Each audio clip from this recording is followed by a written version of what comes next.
안녕하세요. 긍정 에너지를 함께하는 책 읽는 예민입니다. 안녕하세요. 구독과 좋아요 버튼을 눌러주시면 감사하겠습니다.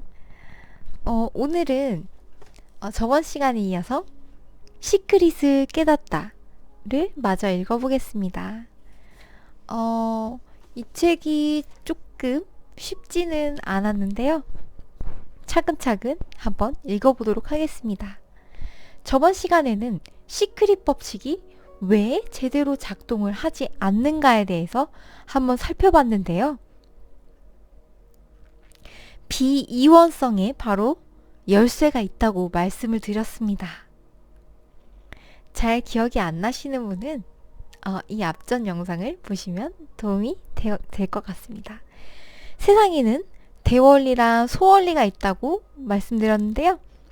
대원리는 비이원성이며 시크릿 내부의 원리이자 존재의 실상이다. 소원리는 현실 세계가 작동하는 원리인데 시크릿이 이 소원리에 속한다고 해요. 대원리와 소원리는 하나인데 따라서 비이원성을 깨닫는 깨달음과 그의 바탕을 둔 창조의 원리인 시크릿, 이 두 원리는 하나가 되어야 한다고 해요. 그런데 이 깨달음과 시크릿을 어떻게 통합할까요? 카밀로에게 릴리도 그러한 질문을 던집니다. 카밀로가 대답해요. 깨달음이든 시크릿이든 간에 이 두 가지의 공통적인 실상은 바로 비이원성일세. 이 공통점에 힌트가 있지. 아직도 비이원성이라는 게 이해가 잘 안 되네요. 저도 릴리와 같은 마음이었습니다. 자, 낙심하지 말고 들어보게. 친절히 설명해 줄 테니. 비이원성과 이원성은 서로 반대되는 말이지. 이 비원성은 불이 아니 불자입니다. 라고도 부른다네. 말 그대로 둘이 아니라는 말이지. 여기까지 이해가 됐나? 네. 비이원성은 둘이 아닌 것을 말한다. 이해가 됐어요. 인간 의식이 체험하는 세상은 이원성의 세상이라고 말을 해요. 이원성이란 두 개의 근원을 지칭하는 둘이 서로 다름을 뜻하는 말인데요.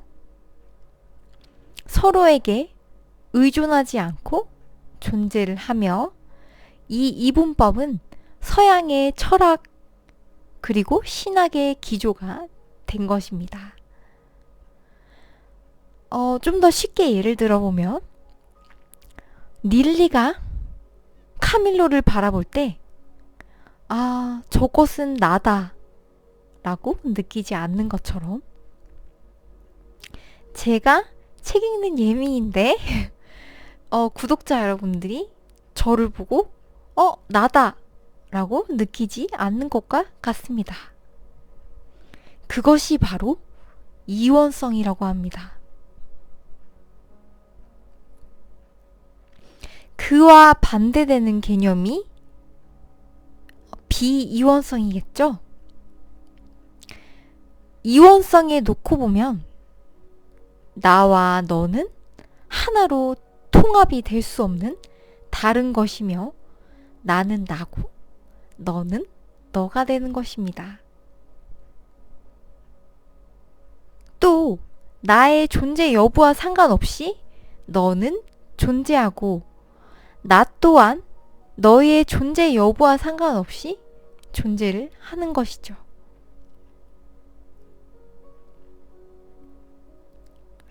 이와 같은 사고의 틀 안에서는 인식과 존재가 서로 분리가 될 수밖에 없는데요. 이것은 서양에 따른 것이라고 했죠. 동양으로 그 무대를 옮겨본다면 동양의 비이원론이 있는데요. 불교에서는 비이원이라는 용어 대신에 불이라는 말로 대신하고 있지만 두 용어는 사실 같은 것이라고 해요. 둘 다 서로 다른 근원이 아니라 둘이 아니라 하나라는 뜻입니다. 릴리가 여기서 의문이 듭니다. 그러면 나랑 너 말고도 음과 양, 긍정과 부정, 선과 악, 낮과 밤 이렇게 상대적으로 남성과 여성처럼 상대적으로 나타나는 다른 모든 것들도 근원적으로 같은 것인가요? 이렇게 질문을 합니다. 카밀로가 대답해요. 그렇지. 존재하는 모든 것들은 서로가 서로의 대상으로만 존재할 수 있다네. 예외는 단 하나도 없이 말이지. 이는 마치 동전의 양면과 같다네. 한쪽 면이 나타나기 위해서는 반드시 다른 쪽 면이 존재할 수밖에 없는 것이지. 가령 앞면과 뒷면이 다 똑같이 근원적으로 다 같은 동전이듯이 또한 동전이 동전이기 위해서는 반드시 양쪽 면이 모두 존재해야만 하네. 한쪽 면만 있는 동전이 있을 수가 없는 것처럼 말이야. 이번엔 이해가 쉽네요. 앞면이든 뒷면이든 다 같은 동전이다.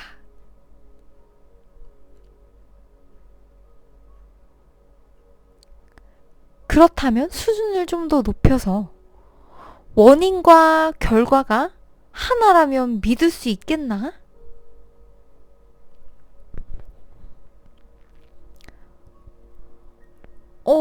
뭔가 이상한 것 같은데요? 원인과 결과가 어떻게 하나죠? 저도 조금 어렵습니다. 카멜로가 말합니다. 방금 내가 동전의 앞면과 뒷면이 모두 동전일 뿐이라고 했지. 원인과 결과도 서로 다른 면이긴 하지만 사실은 같은 것이야. 하나일세. 나는 이것을 인과관계의 동시성이라고 부르네. 즉, 우리는 원인과 결과를 시간적 순차로 경험하지만 그 둘은 결국 같은 것이라는 뜻일세. 존재가 나타나려면 그것의 존재성을 증명해줄 상대방이 있어야 하지 않겠나? 릴리 자네는 자네가 여자라는 것을 어떻게 알고 있지?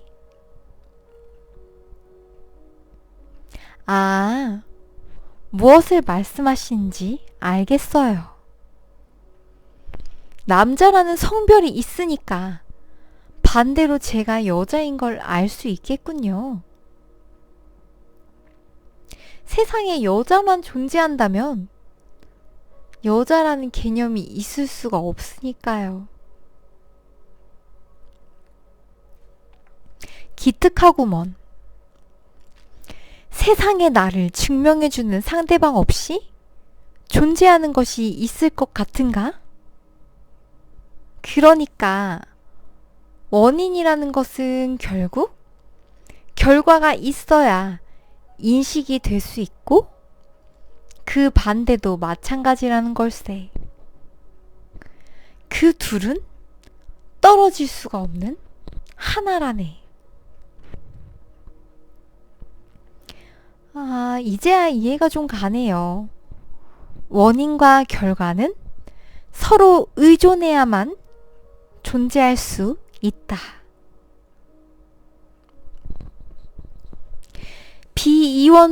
비이원성의 궁극적인 비밀은 인식과 존재의 관계에 이르러서야 그야말로 정점을 찍게 되네.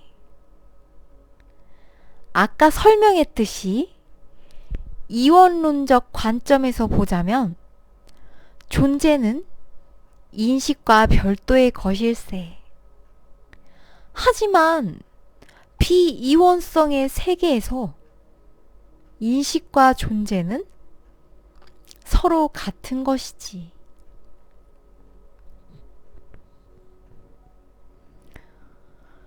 비이원성의 세계에서는 존재하는 모든 것은 인식됨이 전제되어야 하네. 가난함이 존재한다는 것은 그 반대인 부유함이 이미 인식되어 있기에 가능한 것처럼 말이야. 그러니 인식이 되는 모든 것은 이미 존재하고 있는 것일세. 자네가 만약 가난하다면 그것은 부유한 상태가 인식되기에 가능한 일이지. 그렇다면 그 부유한 상태가 이미 존재한다는 것이야.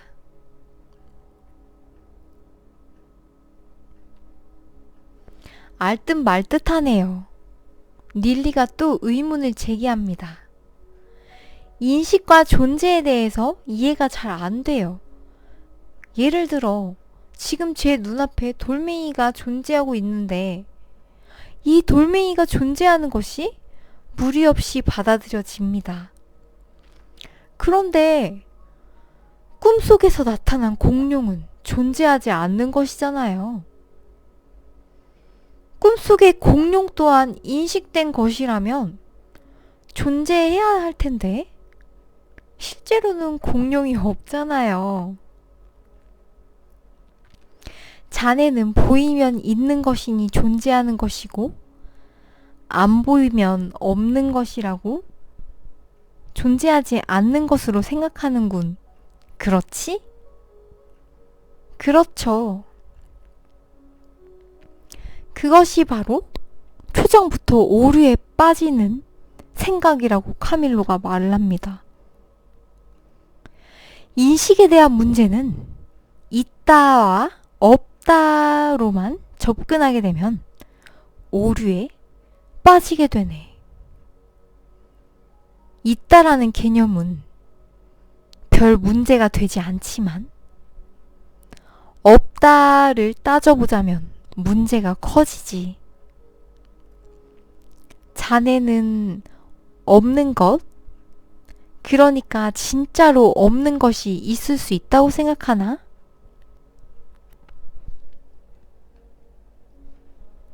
진짜로 없는 것이 왜 없어요? 당연히 있죠. 진짜로 없는 것은 있을 수가 없네. 없다라고 말을 할 때는 그 없다는 개념에 해당하는 마음의 상이 있다는 것일세. 없다는 말은 진짜로 없는 것을 지칭할 수 없다는 말일세. 없다라는 개념에 해당하는 상으로 있는 것이기 때문이지. 좀 어렵네요. 이렇게 상으로서 존재하는 것에 대해서 언급을 하고 있습니다. 아, 그렇군요. 진짜로 없는 것이라면 있다 없다는 말을 할 수도 없겠네요.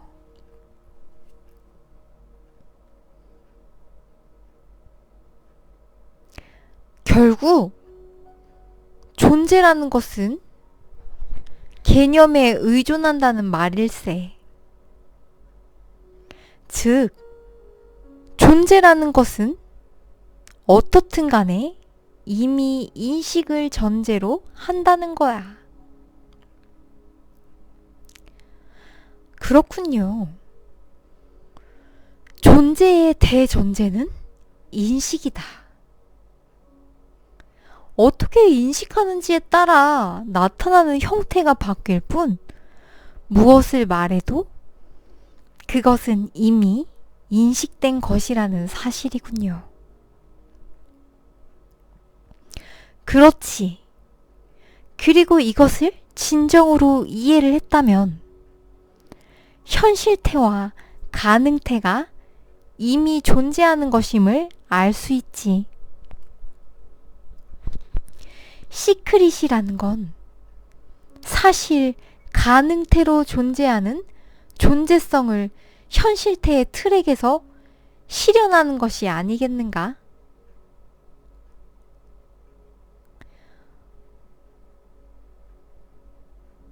인식과 존재 사이의 비이원성은 곧 인식의 주체인 나와 인식의 대상인 너 사이의 비밀을 밝혀준다네. 그 비밀이란 서로 다른 것이라고 여겨지던 주체와 객체가 사실은 같은 것임을 말하는 거야. 이와 같은 깨달음은 존재에 대한 알미라 대원리를 깨닫는 것이지. 이 존재의 대원리를 알아야 소원리인 시크릿을 온전히 사용할 수 있게 되네.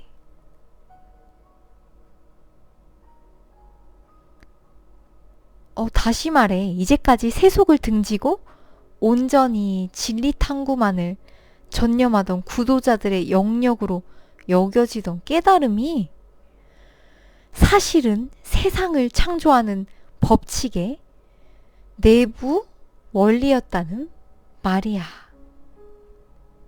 라는 카밀로의 말에 점점 더 조금씩 이해가 가요. 그러니 존재에 대한 알 없이 주먹구구식으로 하는 시크릿이 제대로 작동할 리가 있겠나? 그것이 바로 자네가 실패한 이유일세.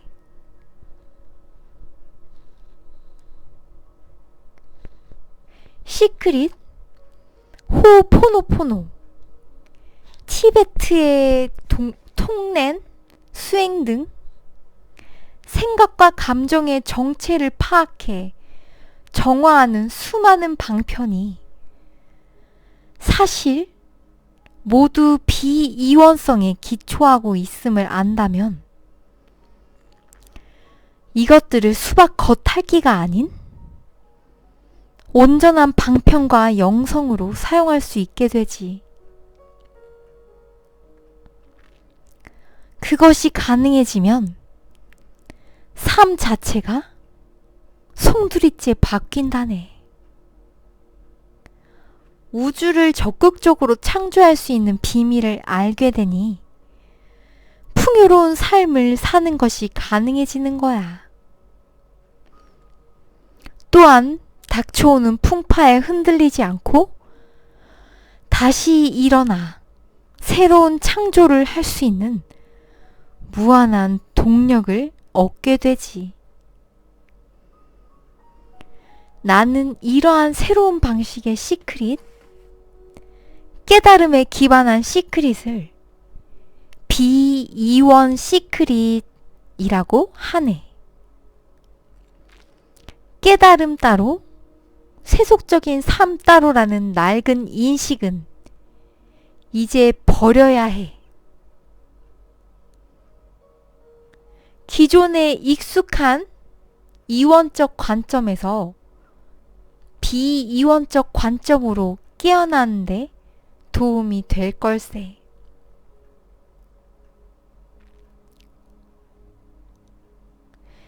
앞으로 나눌 이야기를 충분히 곱씹어서 실천하다 보면 어느새 달라져 있는 자네의 삶을 발견하게 될 것이야. 자신의 참 모습을 발견하게나. 자신의 참 모습을 아는 것이야말로 세상에서 가장 가치 있는 일일 걸세.